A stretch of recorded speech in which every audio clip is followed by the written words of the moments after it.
दोस्तों नमस्कार। एक बार फिर से स्वागत है आपके अपने YouTube चैनल देव जीके ट्रिक्स में। तो दोस्तों हम लोग यहाँ पर गुड मॉर्निंग सीरीज जो कि आपकी जीके की है, डेली सुबह 7 बजे यहाँ पर आपको जीके का टेस्ट कराया जाता है। तो सुबह 7 बजे आप जीके का टेस्ट लगा सकते हैं और यहाँ पर सभी लोग कह सकते हैं आ जाया करिए टाइम से, क्योंकि नोटिफिकेशन नहीं आ रहा है। ठीक है, नोटिफिकेशन की बहुत दिक्कत हो रही है। और आप लोग टेलीग्राम से जुड़ जाइएगा। टेलीग्राम आप सर्च करिए देव जीके ट्रिक्स, वहाँ पर आपको PDF भी मिल जाएंगी। गुड मॉर्निंग सभी को, गुड मॉर्निंग, गुड मॉर्निंग सभी को, गुड मॉर्निंग। स्टार्ट किया जाए, चलो स्टार्ट करते हैं। सभी लोग वीडियो लाइक कर दें। चलो गुड मॉर्निंग सभी को। चलिए यहाँ पर आपका प्रश्न दिया गया है कि विश्व में सबसे बड़ी नदी निम्न में से कौन सी है। विश्व में सबसे बड़ी नदी कौन सी, यहाँ पर बताना है। 136 का जवाब दीजिए और 136 का जवाब बिल्कुल सभी का सही होना चाहिए। और जवाब यहाँ पर ऑप्शन राइट आपका हो जाएगा। आपका ए नंबर आपकी नील नदी है। ठीक है, नील नदी है, यह आपकी विश्व की सबसे लंबी नदी है, नील नदी। ठीक है, वहीं पर देखा जाए जो अमेजन नदी है, ठीक है, अमेजन नदी है, ये विश्व की आपकी लंबी नदी है। किस हिसाब में? जल भरण मात्रा के आधार पर। ठीक है, अर्थात ये बहुत ज़्यादा पानी लेके आती है, क्षेत्र इसका काफ़ी बड़ा है। ठीक है, तो जवाब आपका यहाँ पर फर्स्ट हो जाएगा। और यहाँ पर एशिया की सबसे बड़ी है, तो एशिया की आपकी कौन सी है? यांगत्जे, ये आपकी एशिया की है। ठीक है, ये जो आपका डी नंबर है ये आपकी एशिया की सबसे आपकी लंबी नदी है। ठीक है, मिसिसिपी मिसौरी जो आपकी है, तो मिसिसिपी मिसौरी नदी आपकी कहाँ की है? तो ये आपकी उत्तरी अमेरिका की सबसे बड़ी नदी है। ठीक है, उत्तरी अमेरिका की सबसे बड़ी नदी है। अगले प्रश्न की ओर बढ़ते हैं। प्रश्न आपसे अगला पूछा गया है कि नियाग्रा प्रपात में स्थित है। नियाग्रा प्रपात जो आपका है कहाँ पर स्थित है? और याद रखिए नियाग्रा प्रपात को सबसे चौड़ा प्रपात के नाम से जाना जाता है। ठीक है, विश्व का सबसे चौड़ा प्रपात आपका नियाग्रा प्रपात है। और ये जो आपका स्थित है आपकी ऑप्शन राइट डी हो जाएगा, आपकी USA अर्थात अमेरिका में। और ये अमेरिका के साथ साथ कनाडा की सीमा पर आपका स्थित है। ठीक है, तो जवाब यहाँ पर आपका डी सही हो जाएगा। अगला क्वेश्चन आपसे पूछा गया है कि लेड पेंसिल में होता है। लेड पेंसिल में होता है, तो लेड पेंसिल में क्या होता है? ऑप्शन आपका यहाँ पर जवाब हो जाएगा आपका ए नंबर ग्रेफाइट। ठीक है, क्या होता है? ग्रेफाइट। कार्बन के देखो मुख्य अपर रूप की बात करें तो हीरा और ग्रेफाइट होता है। और अगर ग्रेफाइट से क्वेश्चन एक बनता क्या है कि ग्रेफाइट विद्युत का सुचालक होता है। याद रखिए ग्रेफाइट क्या होता है? विद्युत का सुचालक होता है। ठीक है, चलिए अगले प्रश्न की ओर बढ़ते हैं। प्रश्न आपसे अगला पूछा गया है कि किस धातु को केरोसिन तेल में रखा जाता है। केरोसिन तेल में रखा जाता है, यह आपकी कौन सी धातु है? जवाब यहाँ पर आपका हो जाएगा ऑप्शन राइट, यहाँ पर आपका सी नंबर सोडियम धातु। ठीक है, सोडियम धातु है। ये कह सकते हैं वायु के संपर्क में आते ही कह सकते हैं शीघ्रता से कह सकते हैं क्रिया कर लेती है, इस कारण इसे केरोसिन तेल में रखा जाता है सोडियम को। और चाकू से भी इसे काट सकते हैं, बहुत नरम होता है, इस कारण क्वेश्चन पूछा जाता है कि कौन सी धातु को चाकू से काट सकते हैं, तो आपके सोडियम को काट सकते हैं। ठीक है, चलिए अगले प्रश्न को आते हैं। प्रश्न आपसे अगला पूछा गया है यहाँ पर कि रक्तदाब में उच्चतम बिंदु अथवा रक्तदाब का उच्चतम पाठांक कहलाता है। रक्तदाब में जो उच्चतम बिंदु होता है, या कह सकते हैं कि उच्चतम जो पाठांक होता है, उसे हम लोग क्या बोलते हैं? तो इसे हम लोग बोलते हैं, ऑप्शन आपका यहाँ पर फर्स्ट हो जाएगा आपका सिस्टोलिक प्रेशर। ठीक है, क्या बोलते हैं? सिस्टोलिक प्रेशर बोलते हैं। मतलब कि जो नॉर्मल सा रक्तदाब होता है वो आपका कितना होता है? 120 होता है ना, 120/80 mm होता है। लेकिन जब मैक्सिमम पहुंच जाता है तब 150 हो जाता है। ठीक है, और अगले प्रश्न को आते हैं। प्रश्न आपसे अगला पूछा गया यहाँ पर कह रहा है कि पहले भारतीय क्रिकेट कप्तान कौन थे। पहले भारतीय क्रिकेट कप्तान कौन थे? काफ़ी अच्छा प्रश्न आपका है। और जवाब यहाँ पर आपका हो जाएगा ऑप्शन यहाँ पर आपका फर्स्ट हो जाएगा CK नायडू। ठीक है, CK नायडू 1932। ठीक है, 1932 के लमसम ये आपके पहले भारतीय कप्तान थे। और स्वतंत्र भारत के पहले भारतीय क्रिकेट कप्तान आपके लाला अमरनाथ थे। ठीक है, स्वतंत्र भारत के पहले भारतीय क्रिकेट कप्तान आपके लाला अमरनाथ थे। ठीक है, लेकिन यहाँ पर जो आपके हैं वो आपके हो जाएगा ऑप्शन फर्स्ट CK नायडू। और CK नायडू आपकी ट्रॉफी भी है जो कि क्रिकेट में दी जाती है। अगला प्रश्न है व्यक्तिगत ट्रैक स्पर्धाओं में ओलंपिक के फाइनल में पहुंचने वाली प्रथम भारतीय महिला थी। व्यक्तिगत ट्रैक स्पर्धाओं में ओलंपिक के फाइनल में पहुंचने वाली प्रथम भारतीय महिला, अर्थात धावक के रूप में। ठीक है, तो धावक के रूप में ये आपकी है पीटी ऊषा। ऑप्शन आपका यहाँ पर फर्स्ट हो जाएगा, आपकी पीटी ऊषा है। ठीक है, तो यहाँ पर फाइनल में पहुँचने वाली प्रथम भारतीय आपकी महिला बनी थी। ठीक है, अगले प्रश्न को आते हैं। प्रश्न आपसे अगला पूछा गया है कि किस भारतीय ने पहली एकल एयर फ्लाइट की? किस भारतीय ने पहली एकल एयर फ्लाइट की यहाँ पर की थी? तो ये आपके थे ऑप्शन आपका सी हो जाएगा, JRD टाटा। ठीक है, JRD टाटा पहले भारतीय थे जिन्होंने एकल एयर फ्लाइट की थी। ठीक है, और अगले प्रश्न को आते हैं। प्रश्न आपसे अगला है कि एक व्यक्ति के किस दिशा में अंतर्राष्ट्रीय तिथि रेखा पार करके जाने पर एक दिन जोड़ दिया जाता है? अंतर्राष्ट्रीय तिथि रेखा जो होती है, इसमें बताया जा रहा है, पूछा जा रहा है कि किस दिशा में जाने पर एक दिन जोड़ दिया जाता है। तो आपका जवाब यहाँ पर आपका हो जाएगा बी नंबर, पूरब से पश्चिम। ठीक है, अगर पूरब से पश्चिम कोई जा रहा है तो एक दिन जोड़ दिया जाता है, और अगर इसका विपरीत पूछा जाए तो एक दिन घटा दिया जाता है। ठीक है, इससे समय का संतुलन बना रहता है। नहीं तो आपको जाना होगा वहाँ पर 12 तारीख को, तो आप पहुँच जाएंगे 11 तारीख को, है ना। यहाँ पर आना होगा 13 तारीख को, तो आप आएंगे 10 तारीख को। इस कारण से समय इतना, विश्व इतना बड़ा है, और सूर्य जो आपका होता है, कह सकते हैं कि पूरी तरीके से जो कहीं धूप है, कहीं दोपहर है, कहीं रात है ना, तो टाइम भी चेंज होता है, इस कारण से हो जाएगा। और अगले प्रश्न को आते हैं। प्रश्न आपसे अगला पूछा गया है कि मुख्यमंत्री किनके बीच मुख्य संपर्क जोड़ते हैं? मुख्यमंत्री जो होते हैं ये संपर्क जोड़ते हैं वो आपकी किसके साथ? तो जवाब यहाँ पर आपका हो जाएगा ऑप्शन राइट, यहाँ पर आपका फर्स्ट नंबर, राज्यपाल तथा मंत्रिपरिषद। राज्यपाल तथा मंत्रिपरिषद, ठीक है, इनके साथ इनके परामर्श देना। ठीक है, ये आपका होता है इनका काम। और अगले प्रश्न को आते हैं। प्रश्न आपसे अगला कह रहा है कि मुस्लिम शासकों में सबसे पहले किसने मूल्य नियंत्रण लागू किया था? मूल्य नियंत्रण लागू किसने किया था यहाँ पर? तो 146 का जवाब, 146 का ऑप्शन राइट आपका जवाब हो जाएगा सी नंबर, अलाउद्दीन खिलजी ने। ठीक है, अलाउद्दीन खिलजी, जिनका शासनकाल आपका था कितना?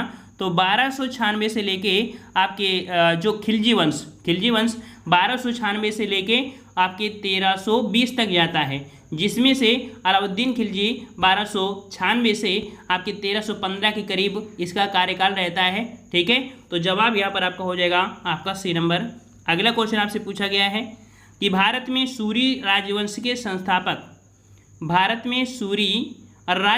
संस्थापक कौन थे? चलिए, तो सूरी राजवंश के संस्थापक थे आपके कौन? तो ऑप्शन आपका यहाँ पर बी हो जाएगा, शेर शाह, जिन्हें शेर खां के नाम से भी जानते थे। और यही वो व्यक्ति हैं जिन्होंने कलकत्ता तक ग्रैंड ट्रंक रोड का अर्थात GT रोड का निर्माण करवाया था, शेर शाह सूरी। ठीक है, और ढेर सारे सराय भी बनवाया था इन्होंने। अगला है दक्षिण पूर्व केंद्रीय रेलवे का क्षेत्रीय जोनल मुख्यालय बताइए। दक्षिण पूर्व केंद्रीय रेलवे जोन, तो जवाब यहाँ पर आपका हो जाएगा ऑप्शन फर्स्ट, ये आपका है बिलासपुर। ठीक है, बिलासपुर ये जो आपका है दक्षिण पूर्व केंद्रीय रेलवे का मुख्यालय है, और इसने 5 अप्रैल 2003 से काम करना शुरू किया था। अगला प्रश्न पूछा गया है कि राष्ट्रकूट, प्रतिहार और पालों का संबंध है, तो इनके बीच हमेशा युद्ध छिड़ा रहता था, और इस युद्ध का नाम दिया गया था आपका ऑप्शन बी, त्रिदिशीय संग्राम। ठीक है, ऑप्शन आपका यहाँ पर बी सही हो जाएगा। अगला प्रश्न पूछा गया यहाँ पर कह रहा है कि भारत की किस व्यक्तिगत कंपनी ने सबसे पहले केंद्रीय औद्योगिक सुरक्षा बल द्वारा संरक्षण प्राप्त किया? भारत की किस व्यक्तिगत कंपनी ने सबसे पहले केंद्रीय औद्योगिक सुरक्षा बल द्वारा संरक्षण प्राप्त किया था? तो ये है आपकी इन्फोसिस। ऑप्शन आपका यहाँ पर थर्ड हो जाएगा। इन्फोसिस का बंगलुरु स्थित कार्यालय भारत की पहली निजी कंपनी है, याद रखिएगा, जिसे केंद्रीय औद्योगिक सुरक्षा बल द्वारा संरक्षण किया गया था। अगला प्रश्न पूछा गया यहाँ पर कह रहा है कि सिलिकेट, जिसको सेमा या सिलिका ऑफ मैग्नीशियम के नाम से जाना जाता है, प्रचुर मात्रा में मिलता है। सिलिका मतलब सिलिका और मैग्नीशियम, ठीक है, ये प्रचुर मात्रा में जो मिलते हैं वो आपकी किस परत में मिलते हैं? तो पृथ्वी की जो परत है ये आपकी है कौन? ऑप्शन फर्स्ट, क्रस्ट में, ठीक है। पृथ्वी में क्रस्ट हमने आपको बताया था कि आपकी सियाल सीमा नीफे, ठीक है, सियाल सीमा नीफे, तो यहाँ पर आपका क्रस्ट हो जाएगा। अगला प्रश्न पूछा गया है, कह रहा आपसे कि समुद्र में ज्वार भाटा के पैदा होने का कारण, समुद्र में ज्वार भाटा के पैदा होने का कारण क्या होता है?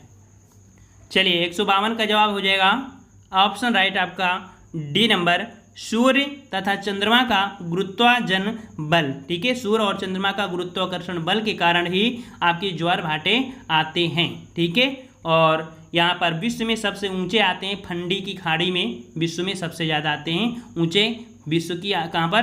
तो फंडी की खाड़ी में आते हैं, ठीक है, कनाडा के तट पर आपको पड़ता है। और साउथहैम्पटन ये आपके यूरोप महाद्वीप के पास में, आपके इंग्लैंड के लगभग पास में, यहाँ पर 4 बार आते हैं आपके दिन में आपके ज्वार भाटे, साउथहैम्पटन, ठीक है। अगले प्रश्न को आते हैं। प्रश्न आपसे कह रहा है कि निम्नलिखित समुद्री प्रवाहों में से किसे वार्म करंट नाम से जाना है? समुद्री प्रवाह है और इनमें से एक आपकी जो प्रवाह है उसे बोला जाता है वार्म करंट। वार्म करंट के नाम से ये जो आपकी है कौन सी प्रवाह है? इस प्रवाह का नाम है आपका ऑप्शन सी, इसे बोलते हैं गल्फ स्ट्रीम, ठीक है। गल्फ स्ट्रीम आपकी है जो गर्म जलधारा, मतलब कह सकते हैं कि जो जलधारा आपकी अटलांटिक महासागर की एक गर्म जलधारा है, ठीक है। अगला प्रश्न आपसे पूछा गया है कि निम्नलिखित में से कौन सा समुद्री प्रवाह वार्म करंट नहीं है? यहाँ पर करंट नहीं पूछा गया है, समुद्री प्रवाह वार्म करंट नहीं है, तो ये आपकी कौन? तो आपकी है वेगुला करंट, ठीक है। वेगुला जलधारा जो आपकी है ये आपकी अटलांटिक महासागर की ठंडी जलधारा है। वहीं पर गल्फ स्ट्रीम जलधारा जो आपकी है अटलांटिक महासागर की गर्म जलधारा। क्यूरोसियो जलधारा ये प्रशांत महासागर की गर्म जलधारा है। ब्रिटिश कोलंबिया ये आपकी प्रशांत महासागर की आपकी गर्म जलधारा है, ठीक है। चलो अगले प्रश्न को बढ़ते हैं। प्रश्न आपसे अगला पूछा गया है कि निम्नलिखित राज्यों में से किस राज्य में सिमलीपाल बायो रिजर्व स्थित है? सिमलीपाल बायो रिजर्व स्थित है आपके कहाँ पर? इसका जवाब दीजिए यहाँ पर, और जवाब यहाँ पर आपसे 155 का सही हो जाएगा आपका सी नंबर, आपके उड़ीसा में है, ठीक है, उड़ीसा में है। और इसमें से हाथी, बाघ, तेंदुआ, सांभर, हिरण आदि वन्य जीव आपके पाए जाते हैं। अगले प्रश्न को आते हैं। प्रश्न आपसे अगला पूछा गया है कि निम्नलिखित देशों में से किस देश की प्राकृतिक सरहद भारत के साथ जुड़ी हुई नहीं है? यहाँ पर नहीं शब्द आपका जुड़ी है बताया गया है, तो ऐसा कौन सा आपका है जो प्राकृतिक सरहद भारत के साथ नहीं जुड़ी है? तो जवाब यहाँ पर आप देख सकते हैं पाकिस्तान, चीन तो है लेकिन इंडोनेशिया के साथ आपकी नहीं जुड़ी हुई है, ठीक है। अगले प्रश्न को आते हैं। प्रश्न आपसे अगला पूछा गया यहाँ पर, कह रहा आपसे कि वृक्षों वाले उष्णकटिबंधीय घास के मैदान मुख्यतः पाए जाते हैं। वृक्षों वाले उष्णकटिबंधीय घास के मैदान, और उष्णकटिबंधीय घास के मैदान जो पाए जाते हैं वो आपके पाए जाते हैं आपके अफ्रीका में। ऑप्शन राइट आपका बी हो जाएगा कि ये जो वृक्षों वाले उष्णकटिबंधीय घास के मैदान, मतलब जो उष्णकटिबंधीय घास के मैदान का जो घास हैं वो बहुत बड़ी बड़ी घास हो जाती है, वृक्ष जैसे दिखते हैं, इस कारण वृक्षों वाले उष्णकटिबंधीय घास के मैदान मुख्यतः अफ्रीका में पाए जाते हैं। अफ्रीका के उष्ण घास के मैदान को सवाना कहते हैं, ठीक है, सवाना, और कह सकते हैं शीतोष्ण घास के मैदान को आपके अफ्रीका में वेल्ड के नाम से जानते हैं, जो कि अफ्रीका दक्षिण अफ्रीका में मिलते हैं वेल्ड। अगले प्रश्न को आते हैं। प्रश्न आपसे अगला पूछा गया है कि मोरक्को की राजधानी है, मोरक्को की राजधानी है यहाँ पर, तो मोरक्को की राजधानी आपकी कौन सी है? जवाब आपका यहाँ पर हो जाएगा ऑप्शन राइट आपका यहाँ पर डी नंबर, रबात, ठीक है। कौन सी आपकी राजधानी? तो मोरक्को जो अफ्रीका महाद्वीप में स्थित है और राजधानी रबात है, ठीक है। और यहाँ की अगर मुद्रा की बात करें तो यहाँ की मुद्रा है आपकी दिरहम, दिरहम, ठीक है। अगले प्रश्न को आते हैं। प्रश्न आपसे अगला पूछा गया है कि दुनिया की कौन सी नदी सर्वाधिक जलराशि से समृद्ध है? दुनिया की कौन सी नदी सर्वाधिक जलराशि से समृद्ध है? तो हमने अभी आपको बताया था कि ये आपकी अमेजन नदी है, ठीक है, अमेजन नदी है। ये आपकी विश्व की देखो सबसे लंबी नदी आपकी कौन है? नील नदी, जो अफ्रीका महाद्वीप में बहती है। लेकिन दक्षिण अमेरिका के ब्राज़ील में बहने वाली जो अमेजन नदी है ये विश्व के अपवाह की दृष्टि से आपकी पहली और प्रथम आपकी नदी है, ठीक है। और ये आपके अमेरिका जो दक्षिण अमेरिका है उसकी सबसे लंबी नदी भी है। अगले प्रश्न को आते हैं। प्रश्न आपसे कह रहा है कि मलक्का के संकीर्ण प्रवाह किसे पृथक करते हैं? मलक्का के संकीर्ण प्रवाह किसे पृथक करते हैं? तो ये आपकी सुमात्रा और आपकी मलेशिया, ऑप्शन आपका फर्स्ट हो जाएगा। ठीक है, मलक्का जल संधि जो आपकी है, ठीक है, मलक्का जल संधि आपकी है वो अंडमान सागर और दक्षिण चीन सागर को जोड़ती है और सुमात्रा और मलेशिया को पृथक करती है। ठीक है, और अगले प्रश्न को आते हैं। प्रश्न आपसे अगला कह रहा है कि अर्जेंटीना में स्थित है, अर्जेंटीना जो स्थित है यह आपकी कहाँ स्थित है, कहाँ पर स्थित है? आपके चार ऑप्शन है, एशिया, यूरोप, अफ्रीका और आपके साउथ अमेरिका। जवाब आपको कमेंट बॉक्स में देना है, नेक्स्ट पार्ट में आपको जवाब देखने को मिलेगा। जो लाइक करें और नेक्स्ट क्लास जो कि आपकी 10 बजे से है अभी, ठीक है, तो उस क्लास को आप टेस्ट लगाइएगा, बेहतरीन टेस्ट होता है। ठीक है, आज की वीडियो में इतना ही, धन्यवाद, जय हिंद, जय भारत।